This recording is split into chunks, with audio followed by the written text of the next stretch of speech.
যাদের হৃদয়ে আছে আল্লাহর ভয়, তারা কভু পথ ভুলে যায় না। আল্লাহর প্রেম ছাড়া এই দুনিয়ায় কারো কাছে কোনো কিছু চাই না।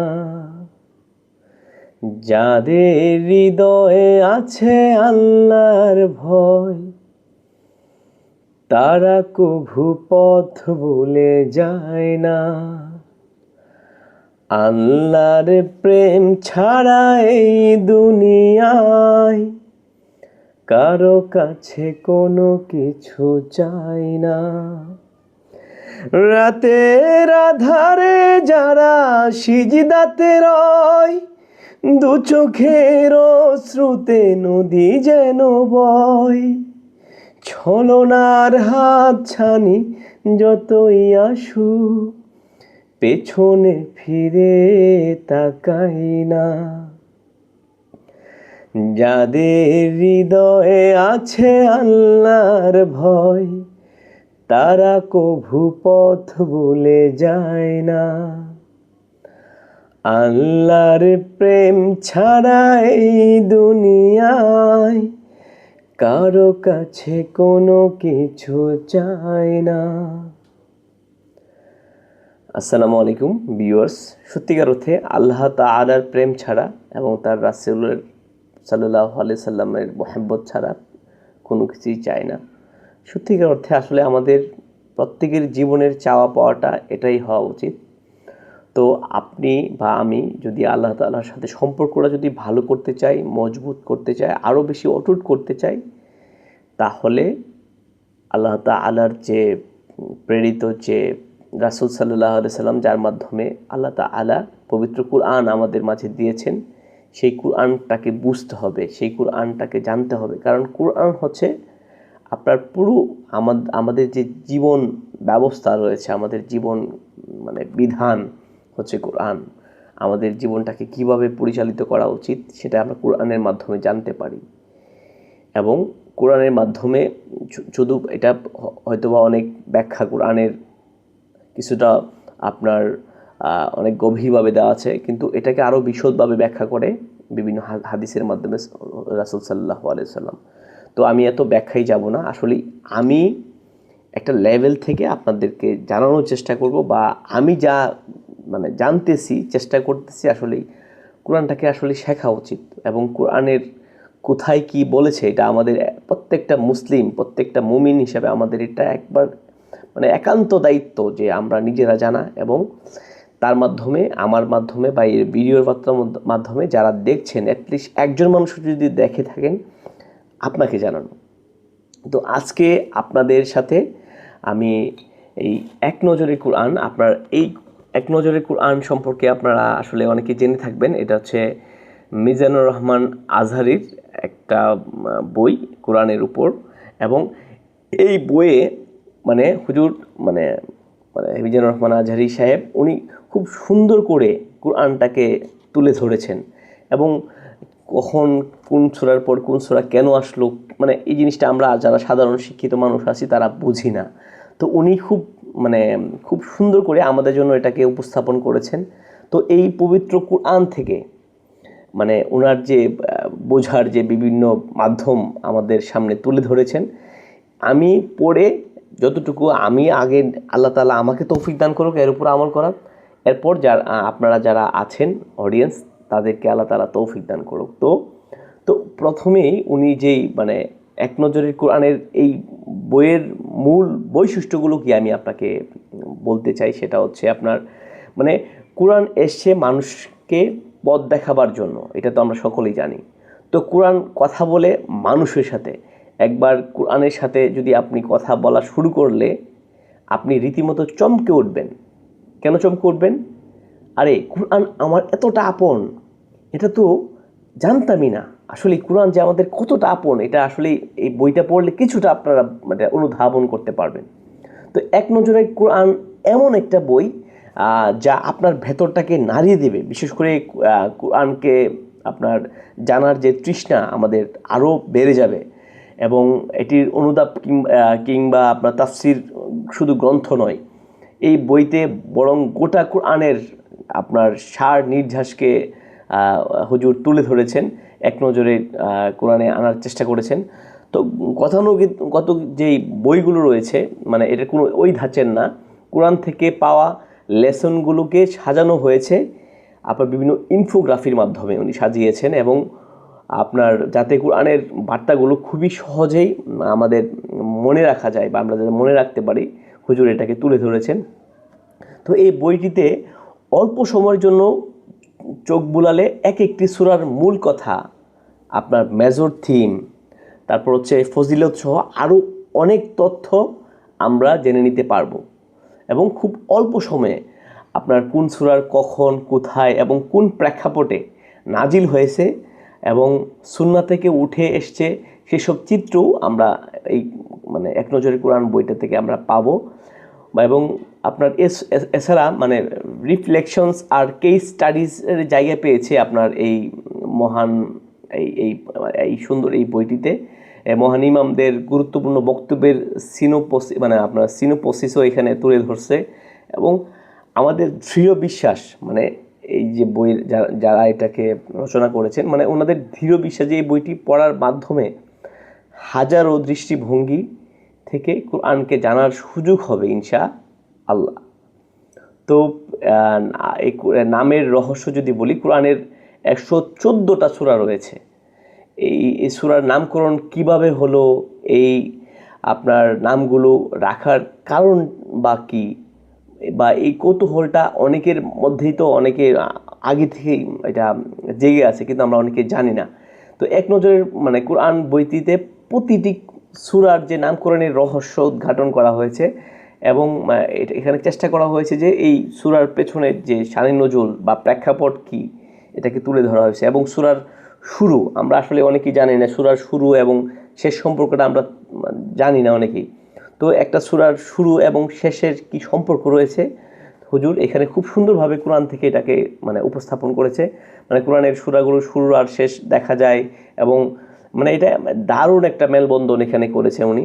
মানে কোনো একটি গুরুত্বপূর্ণ আলোচনার মধ্যে দিয়ে সূরার মানে সূচনা হয়, এরপর নানান প্রসঙ্গ বা ঘটনা পেরিয়ে চলে, এবং সূরার শেষটাও হয় শুরু ওই আলোচনার সাথে মিল রেখে, এবং প্রতিটি সূরার শুরুর থেকে শেষ এই সম্পর্কটা চমৎকারভাবে ফুটিয়ে তোলা হয়েছে মানে এক নজরের কোরআনের মাধ্যমে। তো শুধু তা নয়, এক সূরার সাথে সম্পর্ক রয়েছে অন্য সূরার, এটা আমরা জানি, এই বিষয়টি উঠে এসছে এই ছোট্ট এই বইটিতে। তো সেগমেন্ট, প্রতিটি সূরার 3টি পর্ব রয়েছে। আমি আসলে ছোট্ট বলবো না, বইটি মোটামুটি মাশাআল্লাহ ভালোই বড়। তো এটার 3টা সেগমেন্ট রয়েছে সূরার শুরু থেকে শেষ পর্যন্ত। এই গুরুত্বপূর্ণ 3টি ধাপ বেছে নেওয়া হয়েছে সেগমেন্ট অংশের জন্য। এখান থেকে প্রতিটি সূরার আলোচ্য বিষয় সম্পর্কে পরিষ্কারভাবে তুলে ধরা হয়েছে এই সূরাতে, এবং কেস স্টাডির মাধ্যমে, গবেষণা ক্ষেত্রে কেস স্টাডির আমরা জানি ভীষণ গুরুত্বপূর্ণ একটি টুল, যেখানে বিভিন্ন ঘটনা বিষয়গুলোকে সামনে রেখে বর্তমান তারপর হচ্ছে ভবিষ্যতের কর্মপন্থা ঠিক করা হয়। বইটির এই অংশে কিছু আয়াতকে উদাহরণ হিসেবে তুলে আনা হয়েছে, আর সেসব নজিরকে সামনে রেখে আমাদের করণীয় সম্পর্কে আপনার সজাগ করা হয়েছে। এবং এটা রিফ্লেকশন সম্পর্কে, এই প্রত্যেকটা সূরার রিফ্লেকশন বা তাতাব্বুর এটা হুজুর তুলে ধরেছেন। মানে কোরআন বারবার মানুষকে চিন্তা ভাবনা করতে বলছে, তবে কোন কোন বিষয় নিয়ে চিন্তা করা যায়, এবং অনেকেই তা আমরা বুঝি না আসলে কোন বিষয় নিয়ে আমরা চিন্তা করতে পারি, এবং কখন যদি আমাদের মাঝে চিন্তা চলে আসে আমরা এটাকে বিরত থাকবো। এই বিষয়টা কিন্তু আপনার খুব স্পষ্ট করে কোরআনের বিভিন্ন সূরাতে স্পষ্ট করে বলা হয়েছে। আর রিফ্লেকশনস আমরা যেটা বললাম তাতাব্বুর, এই অংশের এমন দু একটি আয়াত হাজির করা হয়েছে যেগুলো আমাদের জন্য চিন্তার খোরাক যোগাবে, মানে একটা জিনিস আমাদেরকে চিন্তাশীল করতে সাহায্য করবে। এবং প্রাণবন্ত এসব আলোচনার মধ্য দিয়ে কোরআনের সাথে আমাদের আন্তরিক বন্ধন তৈরি হবে, এই আমরা যদি এক নজরে বইটা পড়ি। তো এই ডক্টর মিজানুর রহমান আজহারীর সম্পর্কে বাড়িয়ে বলার কিছু নেই, তারপরও কিছু বলতে হয়। আসলে উনি একজন স্বপ্নবাজ এবং প্রগতিশীল একজন আলিম, মার্জিত ও রুচিশীল মানবের এক ব্যক্তিত্ব। তিনি আসলে সবসময় ডুবে থাকেন নানান কল্যাণমুখী চিন্তা ভাবনাই। তো আল্লাহ তাআলা হুজুরের এই চিন্তা ভাবনাকে কবুল করুক, এবং আমাদের মতো যারা নগণ্য পাঠক রয়েছি, আমরা যাতে বেশি বেশি করে পবিত্র কোরআন সম্পর্কে জানতে পারি, এই তৌফিক আল্লাহ তাআলা আমাদেরকে দান করুক। তো আমি প্রায় অনেকটাই আপনাদের সাথে বলেছি আসলে এই এক নজরের কোরআন বইটিতে হুজুর কী তুলে ধরেছেন বা কিভাবে প্রত্যেকটা সেগমেন্টকে ভাগ করছে।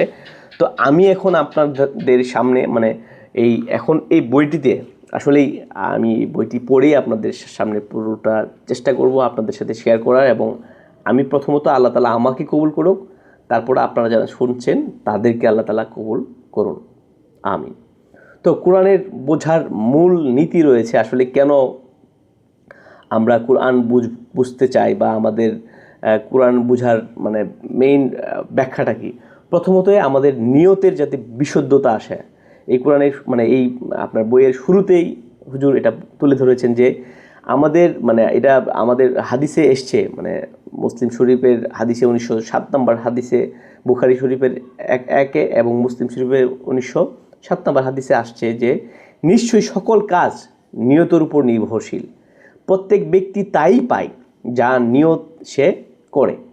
তো আমাদের কোরআনের মূলনীতি যদি বুঝতে হয়, আমাদেরকে অবশ্যই আমাদের নিয়তটাকে বিশুদ্ধ করতে হবে, এবং কোরআনের মাধ্যমে কোরআন বুঝতে হবে। আসলে কোরআনের মাধ্যমে আমরা কোরআন বুঝতে পারি। কোরআনের একটা আয়াতের পর আরেকটা আয়াত কি বলতেছে, আল্লাহ তাআলা কি বলার চেষ্টা করছে জিবরিল আলাইহিস সালামের মাধ্যমে আমাদের হুজুর পাক সাল্লাল্লাহু আলাইহি সাল্লামকে, এবং আমাদের কাছে কি বার্তাটা দিয়েছে, এটা একটা আয়াতের পর আয়াতের ব্যাখ্যা, একটা আয়াতের পর আরেকটা আয়াতের ব্যাখ্যা ওই কোরআনেই বলা আছে। তো কোরআন নিজের ব্যাখ্যা প্রদান করেছে বিভিন্ন জায়গায়। একটি আয়াতের অর্থ বোঝার জন্য কোরআনের অন্য আয়াতগুলোর পর্যালোচনা করা উচিত, কারণ কোরআনের কোনো একটি আয়াতের অর্থ অস্পষ্ট হলে অনেক সময় দেখা যায় কোরআনের অন্য জায়গায় সেই বিষয়ে বিস্তারিত ব্যাখ্যা রয়েছে। যেমন সূরা ফাতিহাতে বলা হয়েছে যে আপনার সূরা ফাতিহাতে যেটা বলা হয়েছে সেটা আমাদেরকে সঠিক পথ দেখাও। আউযু বিল্লাহি মিনাশ শাইতানির রাজিম, বিসমিল্লাহির রহমানির রহিম, ইহদিনাস সিরাতাল মুস্তাকিম সিরাতাল লাযিনা আন'আমতা আলাইহিম, আমাদেরকে সঠিক পথ দেখাও, তাদের পথ যাদের উপর তুমি অনুগ্রহ করেছো। এখন এখানে অনুগ্রহপ্রাপ্ত কারা এটা কিন্তু বলা হয় নাই, যে অনুগ্রহপ্রাপ্ত কারা, তাদের পরিচয় এখানে নেই। তো সেটা আমরা খুঁজতে যদি চাই, সেটা আমরা খুঁজে পাই সূরা নিসার 69 নম্বর আয়াতে। আমি বাংলাটাই বলি এরকম অনেক, কারণ আমি তো এত শুদ্ধভাবে আমি আরবি পড়তে শুদ্ধটা পারি না, চেষ্টা করতেছি। তো আমি এই জন্য বাংলাটাই আপনাদের সাথে শেয়ার করব। সেটা কারা, আসলেই বলছে অনুগ্রহপ্রাপ্ত আসলে কারা। এটা সূরা নিসার 69 নম্বর আয়াতে আল্লাহ সুবহানাহু ওয়া তাআলা বলেছেন, যারা আল্লাহ রাসূলের কথা মতো চলে, আমাদের আল্লাহর রাসূল এবং আল্লাহর কথা মতো যারা চলে, তারা থাকবে নবী, সিদ্দিক, শহীদ, নেককার লোকদের সঙ্গে থাকবে। তারা শহীদদের সঙ্গে থাকবে, তারা সিদ্দিকদের সঙ্গে থাকবে, তারা নেককার লোকদের সঙ্গে থাকবে। এবং যাদের উপর আল্লাহর অনুগ্রহ করেছেন, আল্লাহ যাদের উপর অনুগ্রহ করেছেন বন্ধু হিসেবে, তারা অত্যন্ত চমৎকার, আল্লাহ তাআলা বলেছেন। তো সুতরাং পরিপূর্ণভাবে কোরআন বোঝার জন্য একই বিষয়ে কোরআনের অন্য জায়গায় কি এসছে সেদিকে সতর্কতার সাথে খেয়াল করা উচিত। তাহলে আমরা কোরআনের ব্যাখ্যা এটা আমরা কিছুটা হলে বুঝতে পারবো। তো হুজুর এই ব্যাপারগুলো খুব সুন্দরভাবে তুলে ধরছেন। তার এই কোরআন বোঝার আরেকটা মূলনীতি আসে, সেটা হচ্ছে রাসূল সাল্লাল্লাহু আলাইহি ওয়াসাল্লামের সুন্নাহর অনুসরণ। আমরা হুজুর পাক সাল্লাল্লাহু আলাইহি ওয়াসাল্লামের প্রত্যেকেই কিন্তু হুজুর পাক সাল্লাল্লাহু আলাইহি ওয়াসাল্লামের সুন্নাহর অনুসরণ করতে হবে। আমাদেরকে এটা অবশ্যই করতে হবে। এবং আমরা আমাদের রাসূল সাল্লাল্লাহু আলাইহি ওয়াসাল্লামকে যত বেশি ভালোবাসবো, আল্লাহ তাআলা তত বেশি খুশি হবেন। তো কোরআন বোঝার ক্ষেত্রে রাসূল সাল্লাল্লাহু আলাইহি ওয়াসাল্লামের ব্যাখ্যা ও সুন্নাহ অপরিহার্য বলা হয়েছে, কেননা তিনি কোরআনের প্রথম ব্যাখ্যাকারী, এবং কোরআনের প্রতিটি বিধান তার জীবন এবং কর্মে বাস্তবায়িত হয়েছে। রাসূল সাল্লাল্লাহু আলাইহি ওয়াসাল্লামের হাদিস ও সুন্নাহ কোরআন বোঝার একটি মৌলিক চাবিকাঠি। ওনার যে সুন্নাহ রয়েছে, হাদিস রয়েছে, এটা হচ্ছে মৌলিক চাবিকাঠি হচ্ছে রাসূল সাল্লাল্লাহু আলাইহি ওয়াসাল্লামের সুন্নাহ। কোরআনের অনেক ক্ষেত্রে সারসংক্ষেপ আকারে, সংক্ষেপে অনেক কিছুর দিক নির্দেশনা দেওয়া হয়েছে, আর সেই নির্দেশনাগুলোর বিশদভাবে ব্যাখ্যা ও হাদিস ও সুন্নাহর আলোকে পাওয়া যায় হাদিসের মাধ্যমে বা হাদিসে। উদাহরণস্বরূপ যদি বলতে চাই, নামাজ আদায়ের নির্দেশ দিয়েছে কুরআনে, তবে কিভাবে নামাজ আদায় করতে হবে, আবার বলি কিভাবে নামাজ আদায় করতে হবে, রাসূল সাল্লাল্লাহু আলাইহি ওয়াসাল্লাম তার সুন্নাহর মাধ্যমে তা শিখিয়েছেন। একইভাবে রমাদানের রোজা, জাকাত, হজ সহ ইসলামের যে অন্যান্য বিধানের বিশদ ব্যাখ্যা পাওয়া যায় সুন্নাতে, মানে হাদিসে।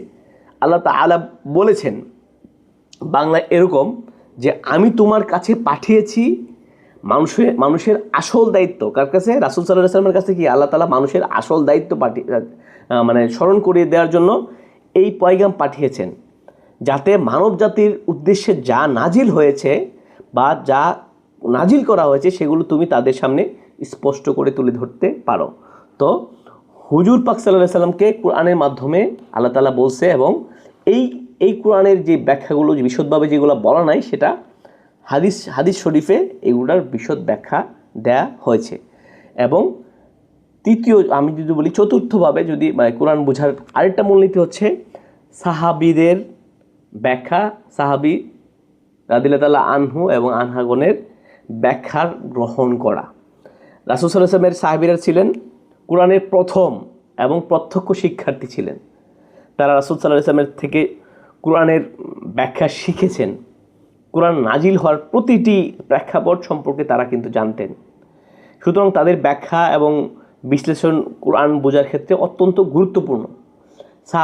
সাহাবীরা কোরআনের বোঝার প্রতি ছিলেন খুবই মানে আন্তরিক ছিলেন এবং খুবই মনোযোগী ছিলেন।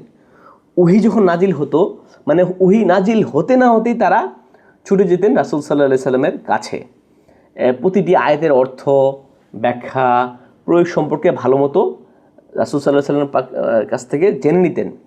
এবং তাদের জীবনেও দেখা যায় এই মহান জ্ঞানের প্রতিফলন। তারা শিখেছেন এবং এই জ্ঞানগুলো তাদের যে প্রাত্যহিক জীবনে কাজে লাগিয়েছেন। এবং সুতরাং যেভাবে কোরআন নাজিল হয়েছে না কেন, ঠিক সেভাবেই বুঝতে চাইলে আমাদেরকে সাহাবায়ে কেরামের ব্যাখ্যা বিশ্লেষণ, অন্যদের ব্যাখ্যা যে বিশ্লেষণ রয়েছে এগুলো তো চোখ রাখতে হবে। এবং শানে নজুল বা নাজিলের প্রেক্ষাপট জানা।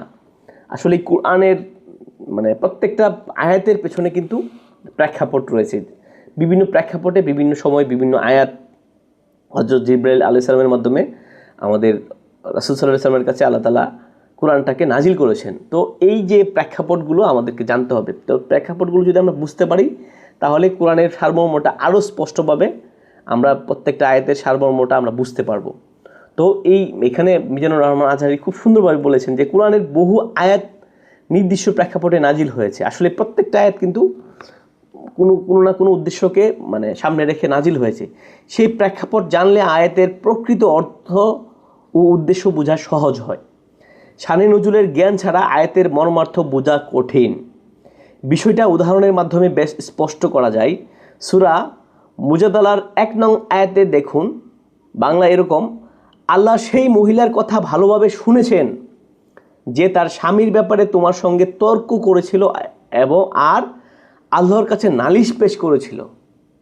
আল্লাহ তোমাদের দুজনের কথাই শুনেছেন। নিঃসন্দেহে আল্লাহ সব শুনেন এবং দেখেন। তো এই আয়াতটি খাওলা বিনত সালাবা রাদিয়াল্লাহু তাআলা আনহুর এর ঘটনা নিয়ে নাজিল হয়েছে। তার স্বামী আনহার এর ঘটনা নিয়ে নাজিল হয়েছে। তার স্বামী তাকে জিহার পদ্ধতিতে তালাক দেন, যা ছিল অবৈধভাবে স্ত্রীর সঙ্গে সম্পর্ক ত্যাগের একটি প্রাচীন আরব প্রথা। তিনি আল্লাহ রাসূল সাল্লাল্লাহু আলাইহি ওয়াসাল্লামের কাছে অভিযোগ করেন, এই বিষয়ে কোনো নির্দিষ্ট বিধান তখন পর্যন্ত কোরআনে ছিল না। তখন আল্লাহর এই আয়াতটি নাজিল করার জিহার এর জন্য কাফফারা নির্ধারণ করেন। এই প্রেক্ষাপটটি যদি আমরা না জানি, আয়াতের মূল বার্তা অনুধাবন করা বেশ কঠিন হবে। তাই সঠিকভাবে কোরআনটাকে বুঝতে হলে শানে নজুলগুলো ভালোভাবে জানতে হবে, মানে প্রেক্ষাপটটা অবশ্যই আমাদেরকে জানতে হবে। এবং নির্ভরযোগ্য প্রাচীন এবং আধুনিক তাফসিরের অধ্যয়ন করা উচিত। কারণ এই তাফসির থেকে কোথা থেকে আমরা তাফসিরগুলো অধ্যয়ন করতে পারি? তাফসিরুল তাবারি, তাফসিরুল বাগাবি, তাফসিরুল ইবনে কাসির, তাফসিরুল কুরতুবি, তাফসিরুল সাদি এবং রুহুল মাআনি, মা মা মা আরিফুল কোরআন এবং তাফহিমুল কোরআন, এইগুলা থেকে আমরা কি করতে পারবো, কোরআনের ব্যাখ্যাটা বা কোরআন বুঝতে চাইলে আমরা এগুলো যদি পড়ি আরও বেশি কোরআনটাকে জানতে পারবো। তারপর আরবি ভাষার এবং সপ্তম যেই কারণটা মূলনীতি বোঝার, সেটা হচ্ছে আরবি ভাষার গভীর জ্ঞান। আসলেই আমরা আরবি ভাষাটা কিন্তু একটা প্রসিদ্ধ ভাষা, এবং আমাদেরকে কবরও কিন্তু আরবি ভাষায় আমাদেরকে প্রশ্ন করা হবে। আমরা যেমনই এখন আরবি জানি না কেন, তখন কিন্তু আমরা উত্তর দিতে পারবো যদি আমরা নেককার হই। তো কোরআন নাজিল হয়েছে আরবি ভাষায়, তাই এর গভীরতা বোঝার জন্য আরবি ভাষার বিশুদ্ধ জ্ঞান খুবই জরুরি, প্রত্যেকটা মুসলমানের জন্য জরুরি। আরবি ব্যাকরণ, শব্দের গঠন, শব্দার্থ এবং সাহিত্যিক যে অলঙ্কার আমাদের বুঝতে হবে, কারণ কোরআনের ব্যবহৃত হওয়া প্রতিটি শব্দ, বাক্যের গঠন, উপমা, কাব্যিক বৈশিষ্ট্য, শৈলী আপনার বিশেষভাবে নির্দিষ্ট অর্থ বহন করে। এই কারণেই কোরআনের সঠিক ব্যাখ্যা বুঝতে আরবি ভাষার বিশুদ্ধ জ্ঞান অর্জন করা অত্যাবশ্যক। আসলে আমার বাংলা ভাষাটা কিন্তু আমাদের চেয়ে ভালো কেউ বুঝে না। তো বাংলা ভাষা যদি আমরা বুঝতে চাই, বাংলা ব্যাকরণ, বাংলা ভাষার বিভিন্ন শব্দ, যে বিভিন্ন সময় যে শব্দের পরিবর্তন হয়েছে, বাংলা ভাষার তো জানি আমরা পরিবর্তনশীল, তো এই পরিবর্তনগুলো আমরা ভালো জানি। তো আরবি ভাষার ক্ষেত্রেও কিন্তু অনেক ব্যাখ্যা রয়েছে, অনেক ব্যাকরণের, অনেক একটা শব্দের বিভিন্ন অর্থ বিভিন্ন মানে মানে আপনার বাক্যে প্রয়োগের ফলে কিন্তু বিভিন্ন অর্থ দাঁড়ায়। এই অর্থগুলো যদি বুঝতে হয় আমাদেরকে অবশ্যই আরবি ব্যাকরণ সম্পর্কে জানতে হবে, এবং যুক্তি ও ইস্তেহাতের সঠিক প্রয়োগ করতে হবে, এবং কোরআনের সর্বজনীন বার্তা আমাদেরকে বুঝতে হবে। তো এটা ছিল আপনার কোরআন বোঝার মূল নীতিগুলো, এবং কোরআন সংকলনের বিভিন্ন ইতিহাস রয়েছে। তো ইতিহাসগুলো আমরা আস্তে আস্তে জানবো। তো এতক্ষণ যারা আমার সাথে ছিলেন আপনাদেরকে অসংখ্য ধন্যবাদ। তো আজকে চেষ্টা করব সূরা ফাতিহার কিছুটা অংশ আপনাদের সাথে শেয়ার করার। তো সূরা ফাতিহা আপনার এর আগে আমি কিছুটা আদব, আসলে প্রত্যেকটা আমরা যাই করি না কেন, আমাদের প্রত্যেকটা জিনিস করার পূর্বে কিছু আদব আমাদেরকে আসলেই মেনটেন বা আমাদেরকে অবশ্যই এটাকে খেয়াল রাখতে হবে। সেটা হচ্ছে আমরা যখন কোরআন তিলাওয়াত করতে বসবো, তখন অবশ্যই আমাদের পবিত্র থাকা উচিত। তারপর হচ্ছে আমরা কিবলামুখীর দিকে, যদি কিবলার দিকে তাকিয়ে কোরআন পড়া যায় এটা অনেক শ্রেয়, এবং কিবলার দিকে বসে এবং আল্লাহর কাছে আশ্রয় চাওয়া সবসময়, আউযুবিল্লাহি মিনাশ শাইতানির রাজিম বিসমিল্লাহির রহমানির শয়তানের ওয়াসওয়াসা থেকে আল্লাহ তাআলার কাছে সবসময় পানা চাওয়া, এবং আল্লাহর বিসমিল্লাহ বলে যে কোনো আয়াত শুরু করা, এটা হচ্ছে কি আপনার আদব, হ্যাঁ। এবং শুদ্ধভাবে পড়ার চেষ্টা করা, ধীরে ধীরে পড়া, বিনয় এবং ভীতির সহকারে পড়া। আমাদের অনেকের মাঝে অহমিকা কাজ করে, আমি অনেক জানি কিন্তু আমরা কি আসলে আল্লাহ তাআলার রাসূলের চেয়ে বেশি জানি, তার সাহাবীদের চেয়ে বেশি জানি, তার যে আরও যে বিভিন্ন জনের পীর যারা রয়েছেন, যারা বিভিন্ন রহমতুল্লাহ আলাইহি রয়েছেন, তাদের যেহেতু আমরা বেশি জানি না। তো নিজেকে সবসময় বিনয় এবং নিরহংকারী করা, অহংকার থেকে নিজেকে মুক্ত রাখা, এবং কোরআনটাকে দেখে পড়া। অনেকের ক্ষেত্রে আমরা কোরআনটাকে মুখস্থ পড়া, কিন্তু কোরআনটা সবচেয়ে উত্তম হচ্ছে কোরআনটাকে দেখে পাঠ করা, এবং অন্য কাজে ব্যস্ত না থাকা। আচ্ছা, কোরআন পড়তে গিয়ে আমরা অনেক সময় মোবাইলে স্ক্রল করি, এটা করি ওইটা করি, কিন্তু এটা করা যাবে না। কোরআনটাকে যখন পাঠ করব, কোরআনের একটা আদব আছে যেটা এখানে আমাদের অ্যাটেনশন দিতে হবে। সবসময় কোরআন তেলাওয়াতের সময় স্থির থাকা, অস্থিরতা নিজের মাঝে না নিয়ে আসা, স্থির থাকা। আল্লাহ তাআলা প্রথমে আমাকে আল্লাহ তাআলা তৌফিক দান করে। আসলে কোরআন পাঠ করলে আমাদেরকে স্থির থাকা উচিত, মনটাকে স্থির করে বসা উচিত, এবং নিরিবিলি পরিবেশে তেলাওয়াত করা। যেমন আমি আজকের যে পরিবেশটা, বাসায় কেউ নাই, আমি একা আছি, তো এরকম একটা পরিবেশে কোরআন তেলাওয়াত করলে মনটা আসলেই অনেক বেশি বসে, শয়তানের ওয়াসওয়াসা থেকে কিছুটা বাঁচা যায়, এবং আপনার কোরআনের উপর বিভিন্ন সময় বিভিন্ন আমল করা। তো এটাই আমাদের কোরআনের বিভিন্ন আরও অনেক পদ্ধতি রয়েছে আত্মশুদ্ধি অর্জন করা। তো আজকে আপনাদের সাথে চলে যাব মিজানুর রহমান আজহারীর যে এক নজরে কোরআনের বই থেকে সূরা ফাতিহা, যাকে বলা হয় উম্মুল কিতাব, গ্রন্থ জননী হচ্ছে সূরা ফাতিহা। আউযু বিল্লাহি মিনাশ শাইতানির রাজিম। বিসমিল্লাহির রহমানির রহিম। আলহামদুলিল্লাহি রাব্বিল রাব্বিল আলামিন আর-রাহমানির রহিম মালিকি ইয়াউমিদ্দিন ইয়্যাকা না'বুদু ওয়া ইয়্যাকা নাস্তাঈন ইহদিনাস সিরাতাল মুস্তাকিম সিরাতাল লাযীনা আন'আমতা আলাইহিম গায়রিল মাগদুবি আলাইহিম ওয়ালাদ-দাল্লিন।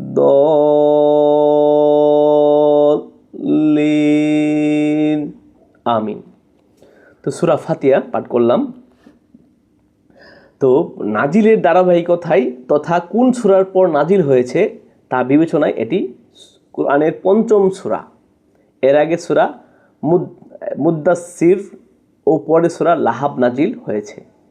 তারতিব ফিল মুসহাফ, বর্তমান কোরআন মাজিদের বিন্যাস অনুযায়ী এটি একেবারে পয়লা সূরা, প্রথম, এটা পবিত্র কোরআনের প্রথম সূরা হচ্ছে সূরা ফাতিহা।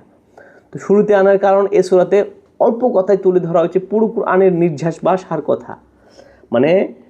সূরা ফাতিহার মাঝেই পুরা কোরআনের আপনার নির্যাসটা তুলে ধরা হয়েছে। তো এক নজরে ফাতিহা যদি বলি, ফাতিহা হচ্ছে মাক্কি যুগের সূরা, সূরা ফাতিহা, এবং এটা হচ্ছে 1 নম্বর সূরা, এবং এই সূরাতে আয়াত সংখ্যা হচ্ছে 7, এবং হচ্ছে মাক্কি যুগের সূরা তো বললামই। এবং আপনার হচ্ছে ফাতিহাতুল কিতাব বা উম্মুল কিতাব বা আস-সাবউল মাসানি বিভিন্ন নামে এই সূরাটি পরিচিত। এই সূরার নামের রহস্যটা কি আসলেই? ফাতিহা মানে শুরু বা সূচনা বা ভূমিকা। সূরা ফাতিহা 3টি নাম আছে। ফাতিহাতুল কিতাব বা কোরআনের সূচনা, কেননা কোরআন মাজিদ শুরুই হয়েছে এ সূরা দিয়ে।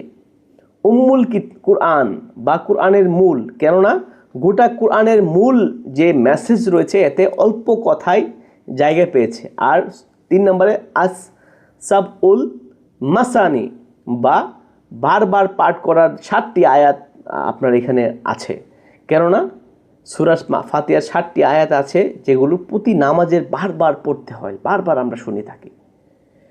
তো এটা হচ্ছে তিরমিজি 31-24, বাগাবি তাফসির 1/70, ইবনে কাসির তাফসির 1/145। মেজর থিম হচ্ছে সূরা ফাতিহার মেজর থিম হচ্ছে আল্লাহকে চেনা, তার প্রশংসা ও বরত্ব ঘোষণা করা।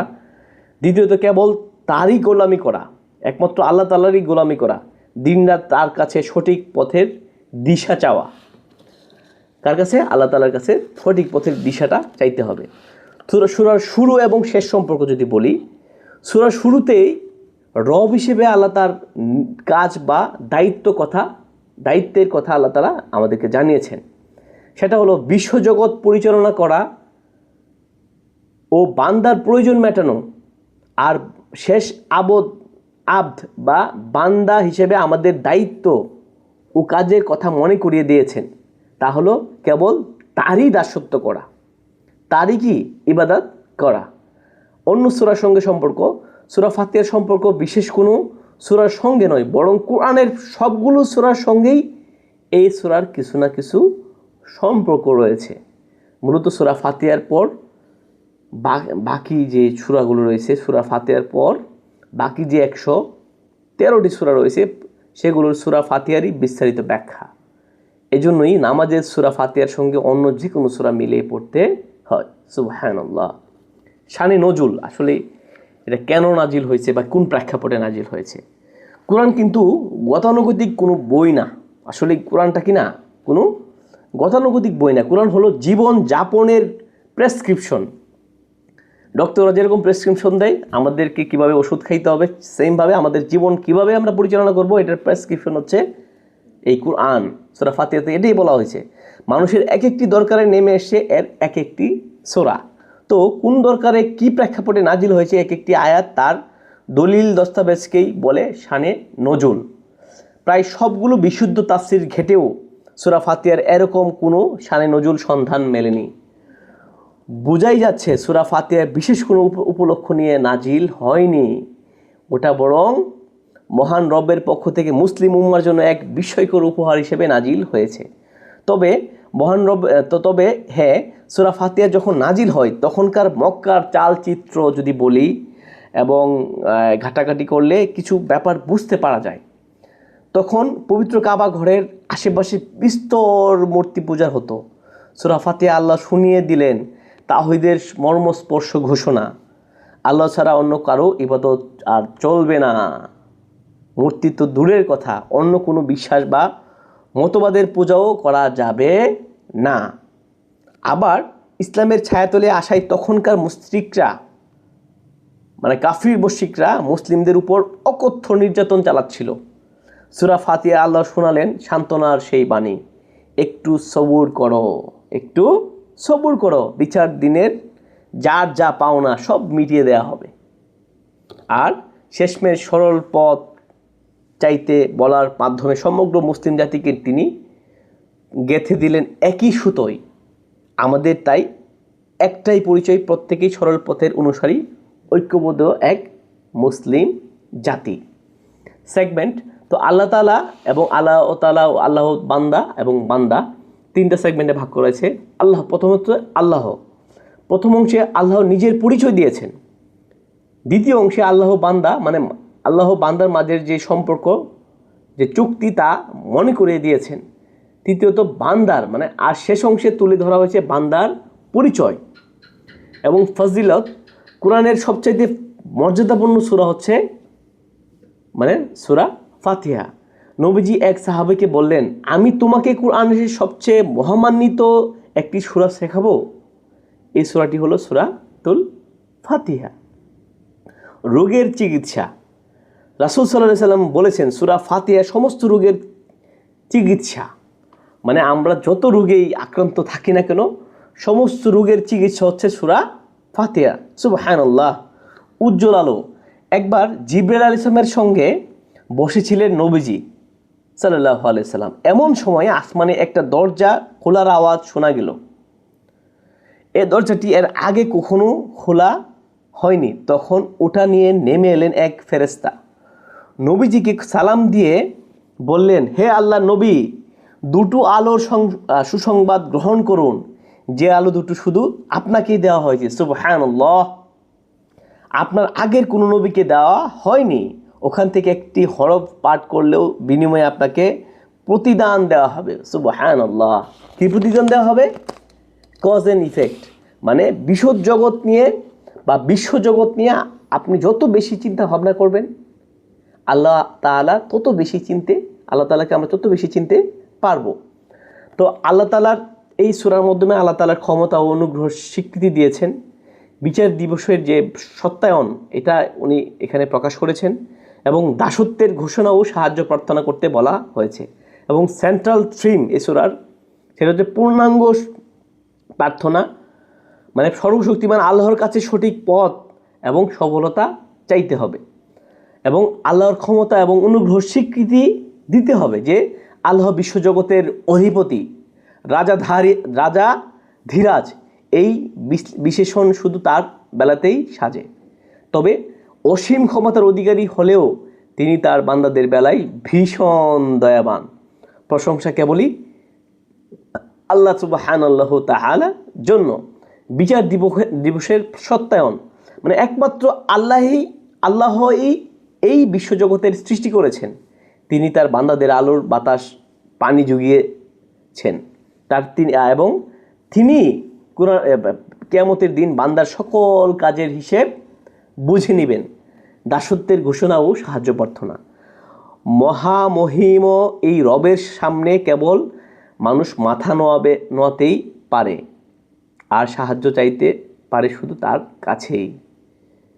একমাত্র আমরা সাহায্য কার কাছে চাইবো? আল্লাহ তাআলার কাছে চাইবো এবং সঠিক পথের দিশা খুঁজবো আল্লাহ তাআলার কাছে। কেস স্টাডি যদি বলি, সূরা ফাতিহায় গোটা মানব জাতিকে 3 দলে বিভক্ত করা হয়েছে। সঠিক পথপ্রাপ্ত দল, এদের জ্ঞান আছে এবং সে অনুযায়ী তারা কাজ করে, যেমন নবী রাসূল সাল্লাল্লাহু আলাইহি ওয়াসাল্লাম, নবী রাসূল, সিদ্দিক, শহীদ এবং সৎ বান্দাগণ হচ্ছে সঠিক পথপ্রাপ্ত লোকদের মধ্যে, মানে 1 নম্বর পথ যেটা আছে। দ্বিতীয় পথ হচ্ছে আল্লাহর গজবপ্রাপ্ত, মানে জ্ঞান আছে ঠিকই কিন্তু সে অনুযায়ী সে কাজ করে না। যারা ইহুদিরা এ দলের আওতায়, মানে তাদের অনেক জ্ঞান, অনেক নলেজ তাদের, কিন্তু তারা এটা মানে না। আরেকটা আছে পথভ্রষ্ট। এরা টুকটাক ধর্মকর্ম করে ঠিক আছে, কিন্তু সেটা জ্ঞানের ভিত্তিতে নয়, মানে আমল আছে কিন্তু ইলম নাই। পথভ্রষ্টদের সবচেয়ে ভালো উদাহরণ হচ্ছে খ্রিস্টানরা কি, তারা হচ্ছে পথভ্রষ্ট। কোরআন আল্লাহ তাআলার অসংখ্য ঘটনার মাধ্যমে বারবার আমাদের সামনে এই 3 দলের পরিচয় স্পষ্ট করেছেন আল্লাহ তাআলা। এখন আমাদের কাজ হলো সেসব ঘটনা গভীরভাবে জানা। আমাদের মধ্যেও অভিশপ্ত ইহুদিদের স্বভাব ঢুকে পড়েছে, এই বিষয়গুলো সম্পর্কে নিজেকে সতর্ক রাখা। খ্রিস্টানদের মতো আমাদেরও ইলম ছাড়াই আমল করে ভাবছি যে আমরা মানে সব কিছু খতিয়ে মানে আমাদের ভাবছি কি না এটা আমরা খতিয়ে দেখতে হবে। এবং অন্যদিকে সঠিক পথের অনুসারী আমাদের প্রিয় নবী সাল্লাল্লাহু আলাইহি সাল্লাম, নবী ইব্রাহিম আলাইহিস সালাম, মুসা আলাইহিস সালাম এবং অন্যান্য যে নবী রাসূল ছিলেন তাদের অনুসরণ, তাদের পথে জানা, তাদের পথ সম্পর্কে জানা, তাদের বই পড়া। এছাড়াও সঠিক পথ পেয়েছেন লুকমান ও আসহাফের কাহফের যুবকেরা। তাদের ঘটনাগুলো নিয়েও নিবিড় গবেষণা করে দেখতে হবে আদতে আমরা কতটুকু তাদের অনুসারী হতে পারলাম, এটা অবশ্যই দেখতে হবে। আর রিফ্লেকশন, বিসমিল্লাহ কথাটি শুনতে খুব ছোট কিন্তু ভীষণ পাওয়ারফুল। এটা আপনাকে সরাসরি আল্লাহ তাআলার সঙ্গে নেটওয়ার্ক করে দিবে, একবারে কানেকশন করে দিবে। বিসমিল্লাহ যখন বলবো তখন আল্লাহ তাআলার সাথে একটা আমাদের সম্পর্ক তৈরি হয়ে যাবে, নেটওয়ার্ক হয়ে যাবে। মানুষের আমরা কত লবিং করি, এর সাথে নেটওয়ার্ক করি, ওর সাথে নেটওয়ার্ক করি, কিন্তু আল্লাহ তাআলার সাথে নেটওয়ার্ক হইলে আর কিছু লাগে না। কোনো কাজের শুরুতে বিসমিল্লাহ মানে বলা মানে কাজটি এখন আর আপনার একা নয়, বরং আপনাকে সাহায্য করতে এগিয়ে আসবেন আল্লাহ তাআলা নিজেই চলে আসবেন। তখন বসে না থেকে এগিয়ে আসবেন ফেরেশতারাও। এখানেই শেষ নয়, বিশ্বজগতে সব কিছু আপনার কাজটি বেগবান করতে হয়ে উঠবে তৎপর। এছাড়া বিসমিল্লাহ বলে কোনো সাধারণ দুনিয়াবি কাজ শুরু করলেও তার নেক আমলে খাতায় জমা হতেই থাকে। সুবহানাল্লাহ। তো সূরা ফাতিহাকে আমাদের দোয়া আদব মানে দোয়ার যে আদব শিখব। বান্দার যখন দোয়া করবে তখন শুরুতেই তার দয়ালু রব আল্লাহ বা মালিকের প্রশংসা করতে হবে আমাদের। তার সুন্দর সুন্দর যে নাম ধরে ডাকতে হবে, তার কাছে চাইতে হবে এবং তাকে ভয় পাইতে হবে। দোয়াতে শুধু ভালো বিষয়গুলোকেই চাইবে না, মন্দ জিনিস থেকে মুক্তি আমাদেরকে চাইতে হবে। সূরা ফাতিহা আমাদেরকে সঠিক পথ চাইতে বলা হয়েছে। ফাতিহাতে কি বলা হয়েছে? আমাদের সঠিক পথ চাইতে বলা হয়েছে। এখন সঠিক পথ মানে কি আসলে এটা জানতে হবে, মানে সঠিক পথটা কোনটা। সহজ কথা হচ্ছে উত্তর হচ্ছে কি সঠিক পথ হচ্ছে ইসলাম, দিন ইসলাম। কিন্তু এর অন্য দিকেও আছে। সঠিক পথ মানে সকল ব্যাপারে সঠিক সিদ্ধান্ত নেবার ক্ষমতা। ধরুন আপনি একটা কিছু করতে বেশ খটকাই পড়ে গেছেন, কাজটা করা ঠিক হবে কি না এটা নিয়ে আপনি খুব কনফিউশনে আছেন, ভাবতে দিশেহারা। ওই সময় আমাকে সঠিক পথ দেখাও, ইহদিনাস সিরাতাল মুস্তাকিম, আমাদের সঠিক পথ দেখাও। কাকে বলতেছি আমরা? আল্লাহ তাআলাকে বলতেছি। তো তখন এরকম এই যে ছোট্ট দোয়াটির এই দোয়াটা কী করতে হবে? আমাদের পড়তে হবে। আপনার জন্য আধার রাতের মশাল হয়ে হাজির হয়ে যাবে।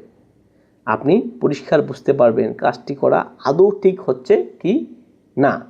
তাই যে কোনো সিদ্ধান্ত নেওয়ার আগে একবার হলেও এই যে সূরা ফাতিহা পড়ে আমরা নিব, ঠিক আছে? তো আল্লাহ শব্দটি এসছে ইলাহ থেকে। ইলাহ মানে এমন এক সত্তা যার দাসত্ব করে সব কিছু এবং যার ইবাদত করে সমস্ত সৃষ্টি। এবং দুইটা নামের ব্যাখ্যা, দুইটার শব্দের ব্যাখ্যা এখানে দেওয়া হয়েছে যে রহমান এবং রাহিম। দুটি শব্দ রেহেম থেকে এসছে। রেহেম মানে মায়ের গর্ভ, মাথার গর্ভধারণ করলেই যখন গর্ভে ধারণ করে আমাদেরকে, সন্তানকে ধারণ করে বলেই কিন্তু আমাদেরকে এত ভালোবাসে। তো সেখান থেকে শব্দ দুটির অর্থ দয়া বা করুণা এবং ভালোবাসা। তবে রহমান বলতে সাধারণ অর্থে ভালোবাসাকে বোঝায়, যেটা ক্ষণস্থায়ী ও সকল সৃষ্টির জন্য। তো আব্দুল্লাহ ইবনে আব্বাস রাদিয়াল্লাহু তাআলা আনহু বলেন, আল্লাহ সুবহানাহু ওয়া তাআলা রহমান নামটি এই দুনিয়ার বেলায় শুধু প্রযোজ্য করেছেন। তার মানে দুনিয়াতে তিনি কাউকে তার করুণা থেকে দূরে ঠেলে দেন না। দুনিয়াতে তিনি কাউকে তার করুণা থেকে দূরে ঠেলে দেন না। একজন মুমিনকে যেমন রিজিক দেন, অক্সিজেন দেন, বাতাস দেন, খাবার দেন, একজন কাফিরকেও তিনি কী করেন? এই নিয়ামত ভোগ করার সুযোগ দেন, মানে রহমান নামের ওসিলায়। কিন্তু পরকালে তিনি তার রহমান গুণটি আর প্রকাশ করবেন না। মানে অবাধ্য কাফির মুশরিকদের জন্য সেদিন তার কোনো দয়া বা ভালোবাসার ছিটি ফোঁটাও তখন থাকবে না। এই রহিম শব্দ থেকে বলতে বিশেষ রকমের ভালোবাসাকে বোঝায়, যেটা চিরস্থায়ী ও কেবল মুমিন বান্দাদের জন্য। আব্দুল্লাহ ইবনে আব্বাস রাদিয়াল্লাহু তাআলা আনহু বলেন, আল্লাহ তাআলা রহিম নামটি পরকালের বেলায় প্রযোজ্য। তার মানে পরকালের কেবল মুমিন বান্দারাই তার করুণা ও ভালোবাসার পেতে মানে পেয়ে ধন্য হবেন। তাহলে পরকালে কি হবে? একমাত্র মুমিন বান্দারাই আল্লাহ তাআলার এই রহিম নামের ওসিলা পেয়ে করুণা ও ভালোবাসা পেয়ে ধন্য হবে। তো ইবাদতের মানে শুধু আনুগত্য করা না, আসলে শুধু আনুগত্য না, শুধু ইবাদত, শুধু আনুগত্য কি না, ইবাদত না, বরং অতি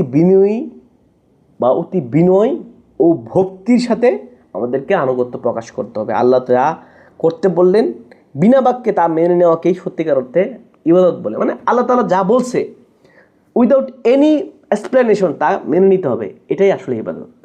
তো আল্লাহ সুবহানাহু ওয়া তাআলা আজকে আমি যা পাঠ করলাম, প্রথমত আল্লাহ তাআলা আমাকে এটার উপর আমল করা তৌফিক দান করুক, এবং যারা এতক্ষণ আমার সাথে ছিলেন এবং তাদের উপরও আল্লাহ তাআলা খাস রহমত বরকত নাজিল করুক, এবং আল্লাহ তাআলা আমাদেরকে পবিত্র কোরআনকে সঠিকভাবে বুঝে শুনে পাঠ করার তৌফিক দান করুক। এবং এতক্ষণ পাঠে যদি কোনো ভুল ত্রুটি হয়ে থাকে আল্লাহ তাআলা আমাকে ক্ষমা করুক এবং আমাদের প্রত্যেককে মাফ করুক। সকলেই ভালো থাকবেন, সুস্থ থাকবেন এবং পবিত্র কোরআনের সাথে থাকবেন। আসসালামু আলাইকুম ওয়া রাহমাতুল্লাহি ওয়া বারাকাতুহু।